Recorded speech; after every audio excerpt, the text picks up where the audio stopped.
I felt the urge to relive an iconic childhood moment, all with just a coconut. But this coconut was as hard as a rock.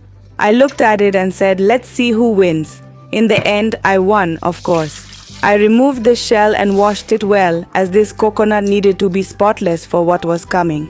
Once it was clean, I cut it into thin pieces to avoid damaging the blender, you know? Then I blended it with 2 cups of water. If you like my blender, you can find it in my bio link. It's amazing. Making this recipe is like reliving a childhood memory, just as coconut was a big part of my youth.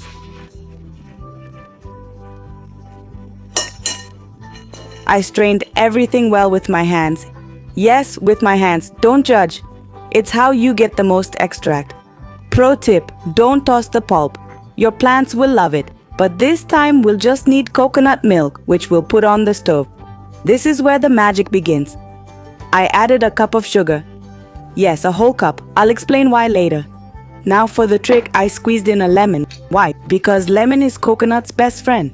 Without lemon, it just wouldn't be the same. It's like that dash of humor that makes everything better. You'll see.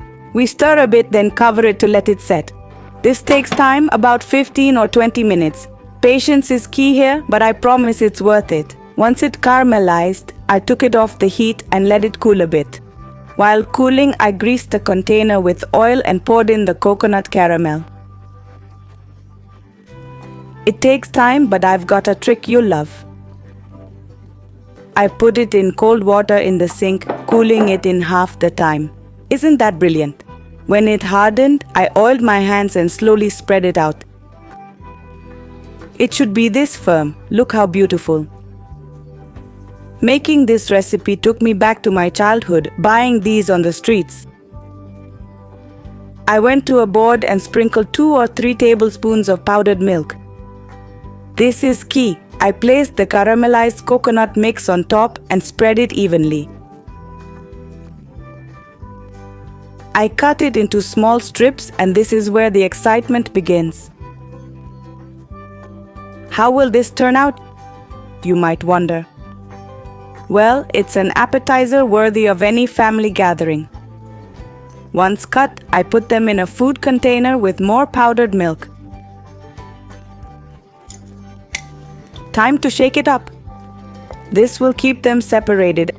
And you know, my little one couldn't wait to try them. Her face lit up with joy when she tasted one. I couldn't resist giving her a few more. Know what's best about this snack? Your kids and grandkids will love it.